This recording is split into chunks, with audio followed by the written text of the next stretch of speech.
Malam ni saya cerita tentang water fasting, sebab masa itulah 18 tahun dahulu saya dah belajar sikit tentang water fasting. Siapa boleh belajar water fasting ni, nombor satu, dia takkan gemuk. Minta maaf, saya kata apa, dia takkan gemuk. Okey lah, you kata, oh doktor, you 18 tahun dulu masih boleh pakai baju ni, mungkin you jaga badan dan sebagainya. Memang betul kena jaga badan. Kalau saya sendiri tak jaga badan, memang Tuhan pun akan bagi saya gemuk juga. Dan ramai menyalahgunakan menyalah faham tentang makanan lah, sebab banyak makan nasi dan sebagainya. Rupanya ni malam ni saya nak betulkan semua myth itu atau kepercayaan yang tidak tepat, ialah disebabkan oleh minuman air yang tak betul. Okey, jadi anda dengar elok-elok. Kod-kod bermula daripada anak cucu you yang masih lagi tidak terjebak kepada atau tercemar dengan makanan-makanan. Kita betulkan dengan minuman dahulu, sebab ramai orang terlupa kepada minuman yang betul dan cara mana. So first, kita nak beritahu bahawasanya kita semua terdiri daripada air, betul? Siapa yang tak ada air dalam badannya lebih daripada 3-4 hari, dia dah susah nak hidup. Kalau tak cukup makanan 3-4 hari, no problem, betul? So, apa salahnya saya nak cerita, nombor satu, apakah ciri-ciri dan manfaat air dahulu. Lepas tu baru kita cerita macam mana nak buat water fasting. Boleh? Okey. Nombor satu, yang penting sekali ialah, yang paling penting sekali ialah dehydration. So, nombor satu ialah kita kena lawan dehydration. Okey. Siapa saja yang kalau buat exercise pun kononnya nak sihat walafiat, kononnya nak jadi marathon runner semua tu, kalau body weight you turun 3%, disebabkan oleh you banyak berpeluh atau kononnya nak detox semua ni, okey, terutama sekali yang buat sauna semua tu, saya tahu, saya pun buat kan. Tapi kalau kita tengok berat badan kita kurang daripada 3% dan air masa lari, masa bersukan atau masa sauna tu kita tak gantikan dia dalam secepat waktu, maka kita akan dapat banyak masalah seterusnya. Saya nak cerita ni. Ready ya? Nombor satu ialah dehydration nak dibetulkan. Kenapa? Nombor satu, yang paling senang you check ialah air kencing you. Ni ramai orang, walaupun saya banyak kali cerita, malam ni saya repeat balik. Pasal apa?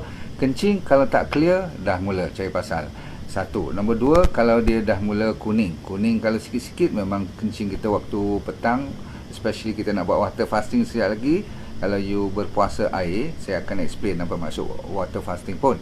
Tapi kita kencing tu dah mula kuning biasa-biasa, ringan-ringan, cair-cair kuning tu tak apa. Tapi kalau dah pekat kuning, saya kata kalau dah sampai warna teh, tu berarti you tak cukup air. Ya, dengan syarat you tidak ada perdarahan apa-apa berlaku, ada kidney stone apa-apa tu, itu lain cerita lah kan. Malam ni bayangkan you tidak ada masalah buah pinggang dan sebagainya, you kencing. Sebab apa? Kalau dah sampai buah pinggang masalah, kalau you dah banyak sangat makan bahan-bahan berprotein, kan saya cerita baru minggu lepas tentang banyak sangat protein, banyak sangat susu, kita punya air kencing boleh berbuih. Too much protein in your urine can cause buih dalam you punya air kencing. Nombor satu, air kencing. Nombor dua, okay, simple je, constipation. Kalau kita tak cukup air dalam badan kita, kita akan menghadapi sembelit. Dan sembelit adalah satu daripada top 5 reason kenapa orang kena kanser. Ambil kita, betul tak? Saya tak kata ambil kau, ambil kita. Maksudnya termasuk saya juga. Mungkin kita tak sedar, saya pun tak sedar dulu. Kerja, rupanya makan tak cukup. Makan tak cukup lah, makan kadang-kadang lebih. Masalah di Malaysia bukan masalah tak cukup, lebih dan tak betul. Tapi minuman tu yang tak cukup. Minuman yang tepat tak cukup. Bila kita constipate, berbagai masalah penyakit, sehingga saya kata kanser dan semudah penyakit seperti acne, jerawat ataupun penyakit kulit. Tak kira lah digestion, tak digestion, kembung perut, naik sampai jadi GERD dan sebagainya, tu orang duk blame cuma masalah makanan. Masalah minuman dahulu. Betul? Baik, so nombor seterusnya berkaitan balik dengan apapun perut kan. Bila air ni cukup, kita punya digestion cantik. Tahu tak digestion? Penghadaman dan absorption. Dia punya, kita nak hisap semua nutrien semua tu, laju dia jalan. Bila nutrien sampai, jadi betul lah kita makan nak yang baik. Tapi kalau tak masuk, tak ditarik masuk dalam sel, siapa yang tolong tarik? Siapa yang jadi transporter? Siapa yang jadi dia punya DHL, dia punya express post dia tu tak? Post Malaysia dia sebenarnya ialah air dalam badan kita. Okey. Sebab itulah nak kena tahu air yang terbaik kena minum secara betul. Seterusnya dia senang kalau orang bermasalah seperti banyak, ni saya cerita yang simple dulu, bukan masalah yang kronik sangat, tetapi dia boleh kronik kan kalau ada sinus, betul tak? Ada masalah congestion, masalah rasa macam apa tu resdung kan, saya dah cerita. Semua tu bermula dengan terapinya air dahulu. Seterusnya detox. Tahu detox kan? Macam kita mandi, kalau kita tak mandi 3-4 hari, bau tak badan kita? Teruk tak dia punya kulit kita, rasa macam mana, semua kan tak fresh dan sebagainya. Dalam sel kita pun kalau tak cukup kita mandikan sel-sel yang trilion dalam body kita itu, maka dia nak rendam dalam apa lagi dah. Lama-lama kering, lama-lama dia mengamuk, jadilah penyakit seperti autoimmune. Nah, ini saya nak cerita sekejap lagi. Salah satu penyakit utama autoimmune adalah disebabkan oleh tak cukup air. Sambung sikit lagi, masalah apa tu, kita berat badan, masalah circulation of blood punya apa tu, edaran darah kita pun tidak lancar. Bila tidak lancar peredaran darah kita, you tahu tak apa jadi? Orang Cina yang paling takut ialah dia panggil dia punya qi. Dia punya qi tu energi tak jalan. Bila dia sudah sangkut lah, dia taklah boleh buang lah, itu yang pergi buat akupuncture lah, pergi buat, kalau orang Melayu ni kita buat bekam dan sebagainya, bagus. Buat urut dan sebagainya, bagus. Ambil apa lagi terapi-terapi moden yang mahal-mahal tu, pergi ambil kan. Zaman sekarang kita ambil oksigen, saya pun sekarang dah buat hidrogen, betul. Sebab apa? Sebab manusia kita tak cukup air, jadi kita kena paksa masuk lagi hidrogen, lepas tu kita tambah dengan air, patutlah dia cepat baik. Sebab apa? Yang ni yang diperlukan. Tapi menses, orang perempuan yang ada penyakit kram kan, bila kita ada senggugut umpamanya, yang paling mudah you sekarang ingat water therapy, ataupun yang saya nak fokus kepada anda sekalian dipanggil water fasting. Water fasting ni lebih advance daripada water therapy biasa. Kalau tidur pun tak betul, okey, cuba cek air dulu. Jangan nak salahkan, memanglah stres semua tu pun kan. Tetapi nombor satu ialah air membenarkan you punya melatonin tu keluar dengan lebih cepat. Melatonin untuk apa? Melatonin tu untuk kita masa tidur nanti dia nak keluar supaya dia boleh mententeramkan jiwa kita. Itu Tuhan bagi. Sebab tu melatonin cuma keluar waktu matahari tak ada. Dia sensitif kepada cahaya matahari. Orang yang tidur siang jarang boleh dapat melatonin. Okey, apapun air kena cukup sebelum melatonin tu boleh bergerak baik, bagi tidur dengan lebih nyenyak dan lebih good quality. Last tentang basic dulu sebelum yang kronik ialah penuaan anti-aging. Rupanya air cukup. Siapa yang minum air, siapa yang kalau masih ingat tok nenek kita dulu, dia minum air perigi je, betul tak? Air perigi tu kalau yang bersih, that is first class. Ni fasa kedua. Fasa kedua, apa nama 10 penyakit? Bahkan saya akan bagi lebih daripada 10 ya, melalui pengalaman. Bukan melalui buku lagi dah. Sebab baik saya janji 10, saya mulakan. Senang je nak ingat melalui pengalaman saya. Selalunya saya tulis nota. Malam ni saya lebih senang cakap, lebih bebas. Sebab apa? Fras. You dengar elok. Lebih daripada 10 saya nak bagi, saya janji walaupun 10, tapi saya tulis balik tadi, wah lebih daripada 10. Start daripada rambut pun. Rambut wanita terutama sekali yang komplain selalunya thinning of hair pula dah, thinning of hairs. Maksudnya rambut dah mula nipis, faham tak? Dah mula luruh.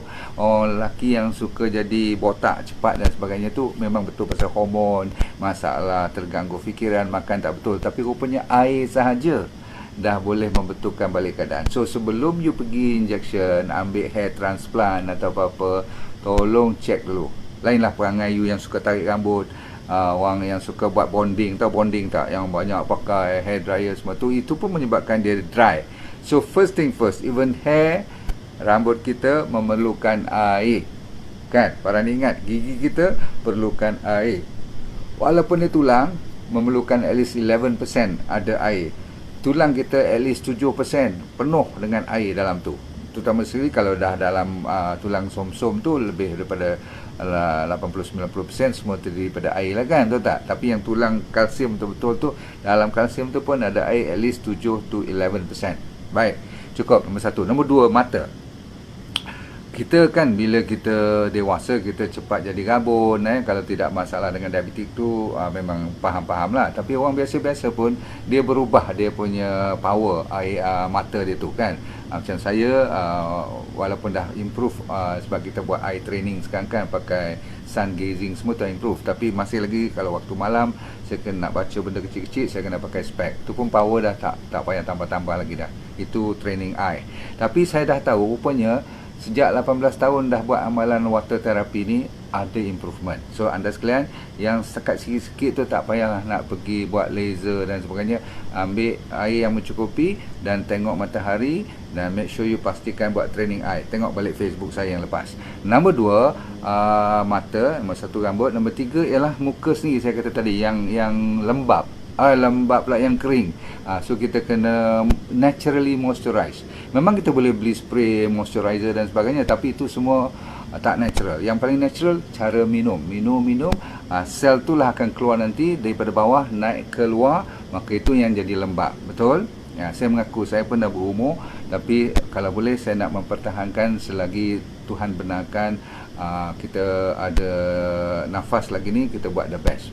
Seterusnya, kita tak lupa sebab kita ingat daripada atas ke bawah, kan? Mulut kita, okey? Sebelum mulut, apa ni? Hidung. Hidung kita ada banyak masalah tu kan. Kalau kita cerita hari tu, resdung lah, sinusitis lah, apa benda semua tu.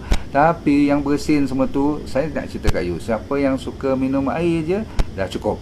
Okey? Dan cara minum, last kali saya cerita. Okey? So, nombor 1, apa dia? Tentang hidung, air dulu. Siapa yang bersin banyak, cuba you minum tak berhenti-henti lebih kurang 1 botol 500 ml tu, pasti hilang. Kalau kata pasti tak baik, insyaAllah hilang. Banyak kali berlaku pada saya pun. Saya jenis yang sinus juga, tapi saya tahu bila nak pergi surau nanti dah bersin-bersin, nanti nak sembahyang pun susah. So kita buat apa? Kita minum lebih kurang 1-2 gelas, kita pergi, no problem, boleh tahan. Dia boleh kurang kita punya bersin. Seterusnya balik kepada ada masalah tinnitus, masalah vertigo. Kan saya dah cerita dulu, terutama sekali vertigo dan tinnitus, air lah dia punya apa tu, macam mukjizat. Kalau orang kata bila orang pergi jumpa orang tu, dia ni ada magic lah, dia bagi air minum ni, dia baca-baca sikit baik. Betul, doa dia tu memang mujarab. Tapi sebenarnya yang lebih mujarab air tu, dengan garam lah. Yang tu cara nak minum nanti. Baik, kita sambung lagi. Mouth ulcer.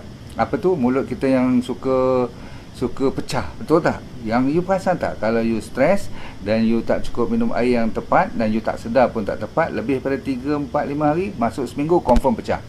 Bila pecah-pecah ni, you nak ambil Bonjela lah, nak ambil. No. Water first. Pastikan dia cukup. Okay? Dan of course kalau you ada sore throat ataupun cakap banyak lama-lama sangat ni, okay, you sentiasa kena siapkan air. Betul tak? Tu saya nak cerita seterusnya. Mulut dah cerita tadi. Saliva. Apa saliva? Air liur. Air liur kan mustahak. Kalau tak ada air liur macam mana you nak hidup? Betul tak? Tu nak kita bersyukur sangat-sangat. Rupanya air liur saja kena cukup air minum. Kalau kita tak cukup air minum, air liur pun berkurangan, maka digestion kita pun terganggu. Baik, kita cepat sambung. Sebab anda dah dapat fahaman, saya nak pergi ke masalah lebih besar. Thyroid problem. Okey. Air yang tak ada cukup dulu-dulu kan, sampai orang baling iodine dalam telaga pun, perigi kita. Kementerian Kesihatan dulu ada bagi sikit iodine, tertabur dia punya pil atau punya drop dia tu untuk orang yang tempat-tempat yang tak cukup iodine dalam dia punya air, mungkin perlukan tambahan. So okey, so berarti kita tak boleh ambil air yang kosong lagi dah sekarang. Air tu mesti bermineralize balik. Sebab tu siapa yang minum air RO salah besar. Okey, seterusnya saya nak bawa you ke bawah sikit. Bahagian yang sakit lenguh, sakit pelikat kan, salah bantal semua tu kan simple, tapi kalau sakit kan 2-3 hari tak boleh kerja, betul tak? Nak kena urut. Ambil air sebelum nak urut tu. Air dulu, kalau lepas tu nak urut, lepas urut minum air lagi, tengok apa jadi. Okey. Lepas tu turun ke bahagian ni, apa, chest. Namanya ialah asma. Asma boleh bawa maut kak, abang sekalian, tahu tak? Saya bukanlah lawak pasal sonok-sonok cerita. Anak cucu saya pun ada yang kena attack asma. Tapi degil lah kak, abang, betul tak? Anak sendiri ni bapak cakap, bapak ni consultant, profesor, dia tak peduli apa pun, granted. Tapi lama-kelamaan bila sakit baru dia orang faham. Betul lah bapak aku cakap macam-macam ni. Tapi sekejap je dia ikut. Sebab badan dah sihat, dah pergi nebulizer semua, dah ada Ventolin semua, bang. Ventolin, yang nebulizer semua ni you boleh kurangkan dengan jaga air sahaja. Ini almost guarantee lah, bukan nak melawak. Because Dr. Baman Hellish, Dr. Masaru Imoto, a few other good water specialist.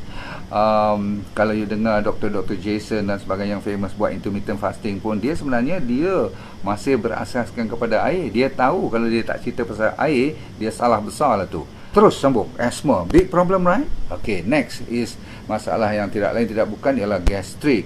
Masalah yang lebih orang komplain ialah GERD, G-E-R-D. Kebelakangan ni saya jumpa ramai orang GERD, G-E-R-D, GERD, gastroesophageal reflux disease. It is a big problem, okay? It is all coming from satu penyakit yang dinamakan autoimmune. Okay, so kita masuk terus kepada autoimmune sekarang, sebab rupa-rupanya autoimmune disease, penyakit yang asal usulnya daripada terutama sekali stres, betul, tapi orang lupa kepada tidak cukup air yang lama. Dia tak sedar ni berapa lama dah ada GERD, berapa lama dah ada masalah autoimmune ni. Oh, dia kata dah 5 tahun. Okey, tapi bila saya tanya balik, 5-10 tahun sebelum tu, sejak sekolah lagi dia tak suka minum.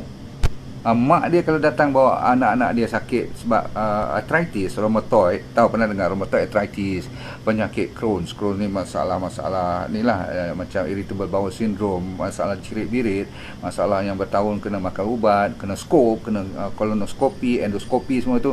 You tolong sebelum pi jolok lagi sekali kat mulut ke kat punggung tu, tolong buat water therapy atau water fasting dulu. Kalau dia baik, you selamatkan, bukan dari segi kesengsaraan nak tunggu, nak jumpa doktor, semua kan lambat. Dan kadang nak pergi hospital, you lebih sakit daripada sebelum you pergi hospital. Sebab tempat tu pun semua orang sedih. Macam mana you nak happy, betul tak? So cuba buat kat rumah ni, saya serius, buat kat rumah dulu, okay? Kalau tak boleh seminggu 2 baru fikir. Baik, sebab benda autoimmune semua ni bukan emergency. Dia dah ada kat situ dah berapa tahun dah, betul tak? You tak baik-baik juga. So berartinya you kena ambil waktu sedikit untuk betulkan balik apa yang berlaku 5 hingga 10 tahun, bahkan 15 tahun sebelum penyakit tu datang. Rupa-rupanya asal usulnya daripada kekeringan, dehydration. Faham? Sel kita dah sengsara lama sangat dah. Sambung. Autoimmune saja saya boleh cerita kat you 20 jenis penyakit. Contoh rheumatoid arthritis, masalah GERD tadi, masalah kulit, psoriasis, masalah eczema, masalah kita apa lagi yang ada masalah seperti diabetes.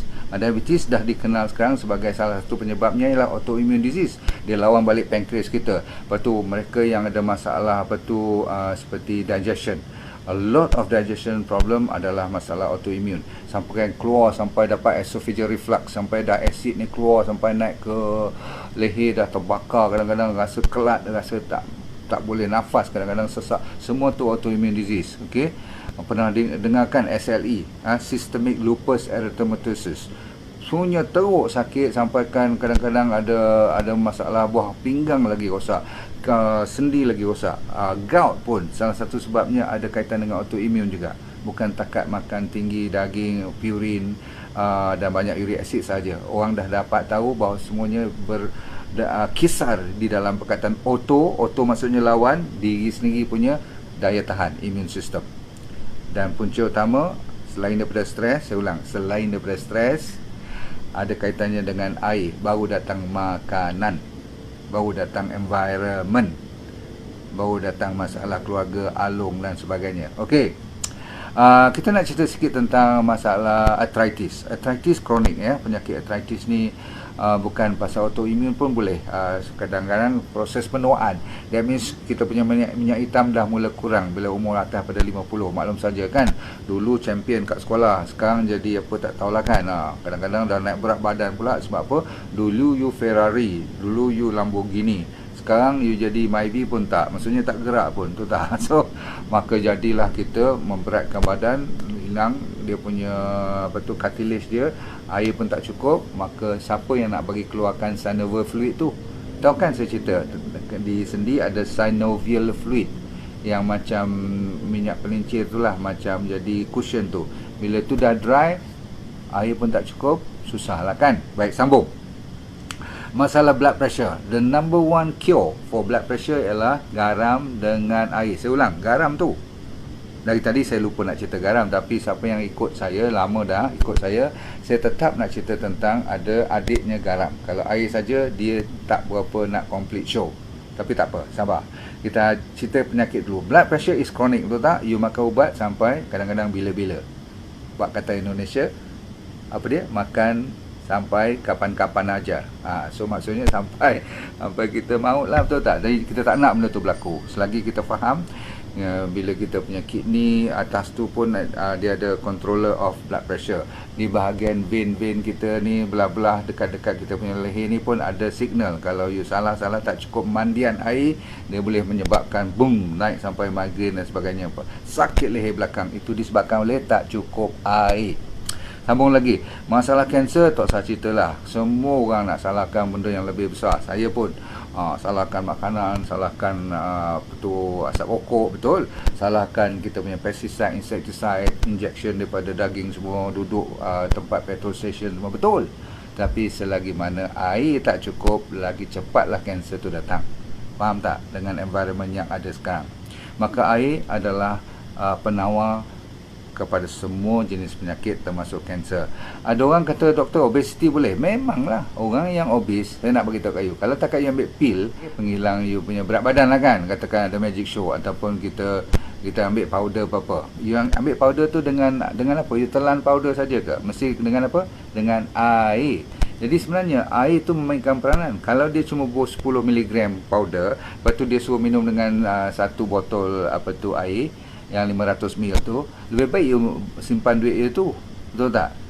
Ambil air tu saja dah cukup, dan gantikan powder tu dengan garam je. Ni saya nak bagi tahu kat you, ramai orang lupa. Dan kalau ikut water fasting kejap lagi, dia macam magic show. Dalam 3 hari je, kalau tak turun 1-2 kilo, saya dah tipu you. Dengar elok. Okey. Seterusnya ialah masalah kolesterol. Kolesterol pun walaupun dia tu lebih kepada lemak, minyak dan sebagainya, bila kita cukup air, kita proses badan kita, digestion semua cantik, maka dia punya fiziologi, maksudnya mekanisme dia untuk menghilangkan kolesterol tinggi tu lebih cepat. Okey, ibu-ibu dan bapa-bapa sekalian, skin glowing, skin nur ni, maksudnya kita punya cahaya muka ni datang daripada mana? Okey, dia bukan datang daripada makeup, no, it comes from inside outside. Hati senang, tenteram, ya, maka kita boleh keluar dengan love. Bila ada kasih sayang, lepas tu minum pula cukup, maka dialah pembawa semua berita. Nak turun ke bawah bahagian sakit belakang. Ramai orang jumpa saya tentang slip disc. Faham slip disc? Okey, memang kalau yang serius sampai dah terbuka sampai terlari dia punya disc kat tengah kan, antara 2-3 tulang L4-5 tu selalunya kan, dia punya disc tu boleh terlucut sikit, terkeluar sikit. Bila dia terkeluar, okey, ada terkeluar macam tu, dia tekan dia punya nerve, maka sebelah kaki kadang-kadang tak boleh gerak.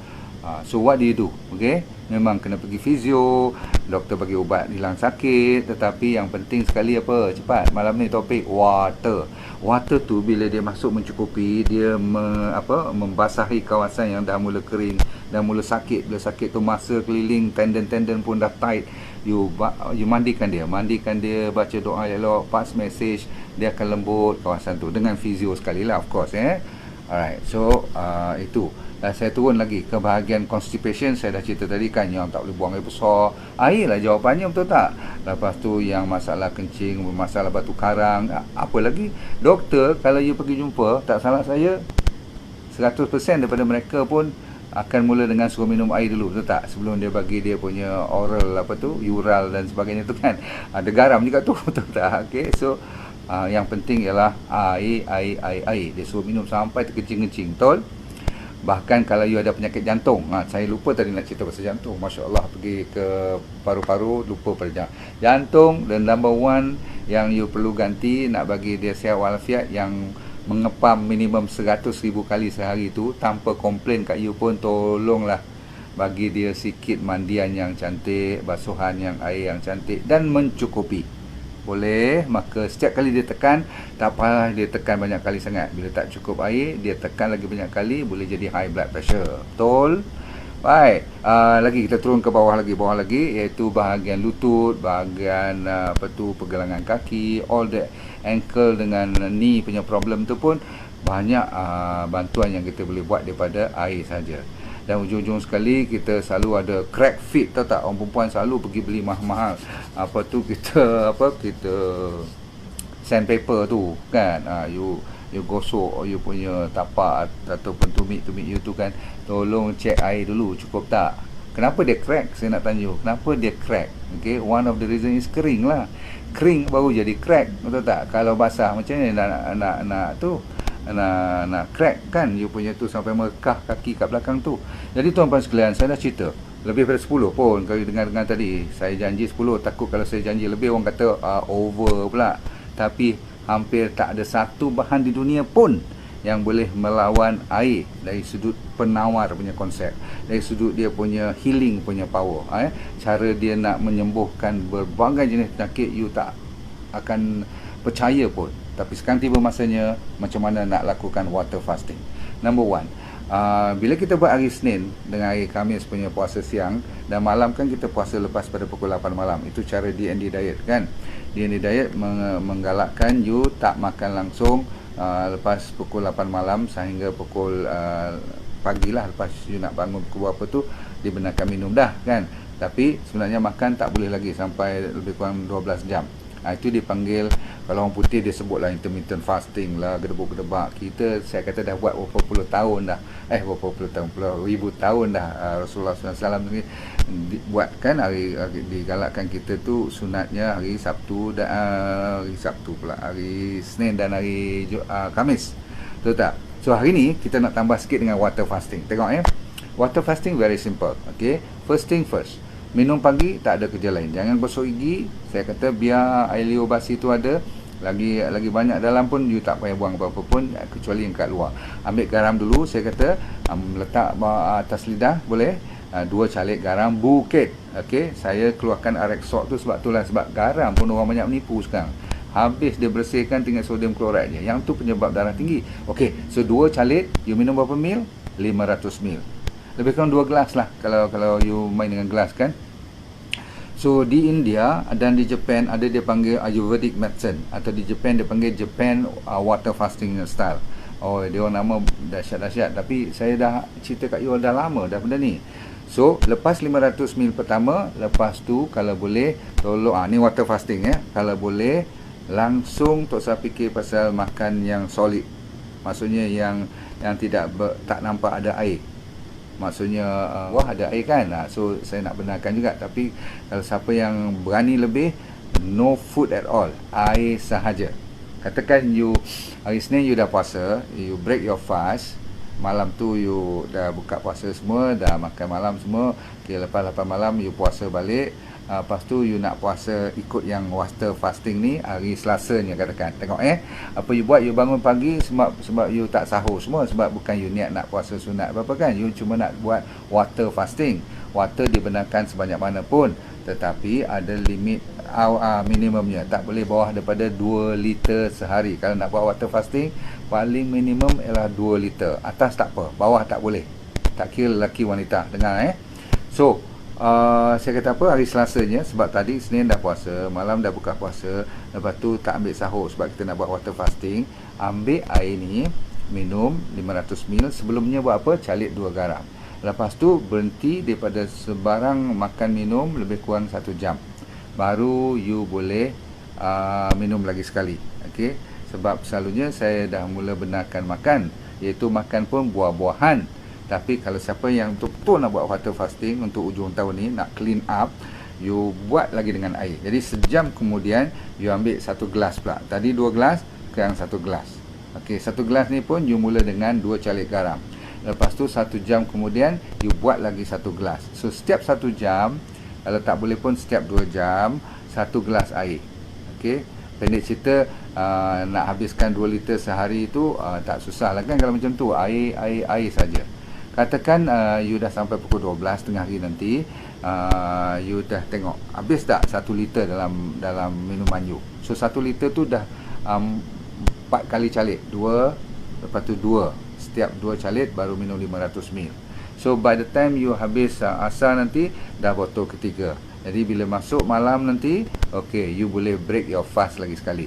Berarti you dah buat daripada Isnin puasa sunat, malam you buka puasa, lepas tu you makan malam dan sebagainya, lepas tu you puasa balik malam 8 to 8 tu, 8 malam sampai 8 pagi tu, tapi pagi you bangun tahajud dan sebagainya tu dah boleh minum air, tapi dengan syarat garam dahulu. Saya ulang, dengan syarat garam dulu. Kalau garam you tak rajin, tak acap kali buat, you nanti akan dapat cuma orang panggil just water, but not much of mineral. Kita kena ada mineral. Sambung. Lepas tu bila you buka puasa hari Selasa tu, you buka puasa dengan apa yang dinamakan air dahulu, lepas tu buah, lepas tu you pergi dengan benda-benda yang sup. Maksudnya banyak sayur, sup sayur, ataupun balik kepada amalan biasa kita, kepada apa tu, nak makan nasi sikit, nak makan ubi sikit, dah boleh. Sebab berarti you dah buat water fasting daripada Monday, puasa sunat, malam buka puasa, siang Tuesday tu you buat water fasting. You buat untuk hari yang hujung tahun ni, by the time you Wednesday, you tengok badan you dah kalau boleh dah turun 1 kilogram. Tetapi bila you sambung sampai Wednesday, buat lagi sekali macam saya kata ni, ingat, malam Selasa you buka puasa dengan lebih ringan, tak ada sangat makan berat, nasi pun sikit, ubi pun sikit, sayur pun lebih kepada sup sayur dan sebagainya. Terus hari Rabu habis, hari ketiga habis, you buat macam saya kata ni juga, water fasting belah pagi, lepas tu setiap 1 jam, kalau boleh, tak boleh setiap 2 jam, habiskan minimum 2 hingga 2.5 liter. Itu kalau you tak buat kerja apa-apa langsung. Kalau you buat kerja apa-apa langsung, you dibenarkan ambil sampai maksimum 3-4 liter pun tak apa. Jangan risau, tak ada masalah. Itu saja. Kalau you buat 3 hari untuk ni, kenapa saya buat malam ni? Kebetulan kita ada 3 hari lagi untuk nak habiskan 2019. Hari besok Ahad, Isnin, Selasa. Betul kan? Hari Rabu dah cuti first. So kalau boleh buat 2 atau 3 hari ni, you tengok. So bila you berjaya mengurangkan penyakit yang saya list tadi, you dah tahu, ringanlah sikit badan aku, kuranglah sakit aku punya gout ni, kurang pula penyakit gatal-gatal ni semua. Tu membuktikan body kita dah memberi reaksi yang betul, sebab you dah kurangkan histamin dalam badan you yang keluar bila orang gatal tu, banyak histamin, banyak kortisol, yang stres semua tu dia akan tenteram. Bahkan stres juga salah satu dia punya penawarnya ialah air yang kita baca, kita doakan, kita minum. Kita yang sedar yang kita nak baik. Kenapa you boleh buat every hour? Saya tak suruh you minum gap-gap 1 gelas terus macam tu, atau 1 botol, tak. Saya suruh minum, dia panggil sipping. So water therapy, supaya you tidak rasa lapar, bila cukup je sejam you check, you dah habis tak 1 gelas air? 1 jam cukup tak? Jadi you sip all the time. Soalan kedua yang besar tentang air ni, apa jenis temperature? Yang bagusnya room ataupun warm water. Saya ulang sikit, room temperature, bukan yang sejuk, bukan yang keluar daripada peti ais, okey? Sebab apa? Body kita lebih suka kepada air yang lukewarm. Jadi warm ni suam-suam sikit macam tu.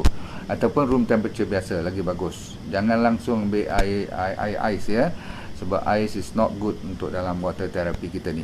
Okey, untuk buat fasting lagi yang bagusnya yang agak suam-suam sikit. Kalau you nak tabur sikit apa tu limau, ya, nak buat 1 slice limau, no problem, cukup. Nak bubuh honey semua jangan dulu, sebab kita nak cuba kontrol supaya body kita detox habis-habis, buang habis yang setahun yang dah jadi supermarket dalam badan kita. Kita ni sebenarnya supermarket, tahu tak?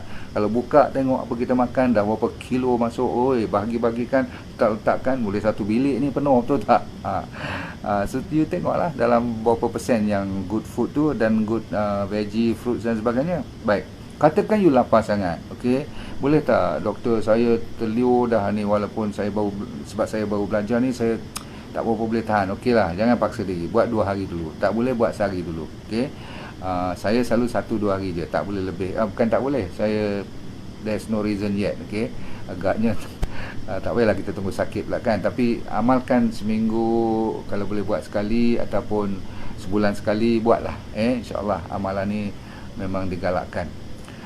Satu lagi, duduk semasa minum tu saya dah ajar dulu kan, saya dah share. Ini adab kita minum tu, Rasulullah SAW pun dah ajar kita macam mana duduk, berapa kali teguk semua. Jangan terus ngap-ngap saja. Sip the water nicely, make sure dia lepas dulu baru ambil lagi 3 teguk tu, betul semua, okey. Lagi satu, kalau boleh sebelum you mandi, ambil 1 gelas air. okey, minum. Ini lagi satu amalan. Lepas you dah buat water fasting ni, besok bila nak makan pula ni, dengar, supaya you berkesinambungan dapat frekuensi yang baik untuk air. Jangan minum air sebelum dan selepas makan. Saya ulang, jangan minum berapa lama, sejam sebelum, dan kalau boleh sejam kemudian. Yang paling abdal 2 jam selepas makan, lagi dahsyat. Kalau orang-orang yang buat betul-betul traditional terapi ni, dia tahan 1 jam sebelum, jangan minum apa-apa lagi dah, dan 2 jam kemudian. Berarti masa tempat makan tu jangan order air.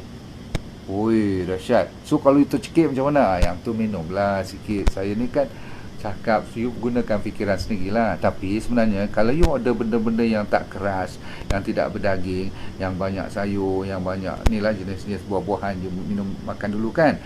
Yang kat situ saja, kalau you chew betul-betul, kita gigit betul-betul, dia dah jadikan dah ada air. Dan kalau boleh order yang benda yang sup-sup lah. Nombor 1, you cepat kenyang. Dan nombor 2, you tak payah makan benda yang banyak solid. Jadi dia kurang memberatkan badan, jadi obese. So bila dah kebiasaan macam tu, you takkan rasa tercekik sangat dah. Betul tak? Kecuali kalau makan ubi, saya yang tak tahan tu ubi keledek kan. Walaupun bagus macam mana, tapi dia punya tercekik tu kena siapkan sikit air juga. Air pun air suam kalau boleh. Okey. Ada orang dulu saya pernah cerita, kalau nak simpan air dalam mana kan, kalau siapa yang rajin cuci dia punya sayung tu, tahu tak? Yang tu antara terbaik tempat simpan air. Satu lagi yang saya cerita dulu, dalam copper tu kan, yang India suka, tempat kedai-kedai banana leaf tu, dia kan ada dia punya bahan-bahan copper tu kan, dalam tu boleh simpan air. Tak payah pun masuk dalam peti ais dan sebagainya. Okay? Dengan syarat dia bersih dan dibersihkan selalu. Baiklah, kita tutup malam ni. Anda kena percaya yang water therapy is my favourite. Walaupun saya banyak cerita benda lain dan cara-cara terapi, banyak herb, turmeric, garlic, ginger semua betul, tapi dia mesti kena ada air juga. Tak boleh you gigit cuma ginger ataupun telan turmeric tanpa air, betul? Jadi air lah dia punya master. Soalan terakhir ialah air apa? Kalau saya tu memanglah RX water, tapi kita kena justify kenapa RX water. RX water dia bermula daripada fahaman air zam-zam. Dan kenapa air zam-zam? Untuk kita, air zam-zam lah yang terbaik. Tetapi bukan sengaja kita diberi air zam-zam terbaik, kita disuruh belajar kan? Alright, anyway, apapun, jangan lupa kepada water fasting. Okay, saya doakan dengan cuma air minuman yang betul dan secukupnya, jangan kurang daripada sekian-sekian. Saya dah cerita tadi. Okay, tolong buat betul-betul. Banyak penyakit yang you rasa tidak ada ubat lagi dah, mula dengan ni dulu. Termasuk sampai cancer stage 4 pun saya pernah buat rawatan water therapy dahulu. Tolong share. Kita bagi love sekarang. Jangan lupa kepada mereka yang sakit ya, please. Kalau kita tengah boleh bercakap, boleh dengar, boleh tengok, boleh nampak, boleh gerak tangan macam saya ni, alhamdulillah, syukur ya Ahmad. Alright, thank you very much. Assalamualaikum warahmatullahi wabarakatuh. Bye.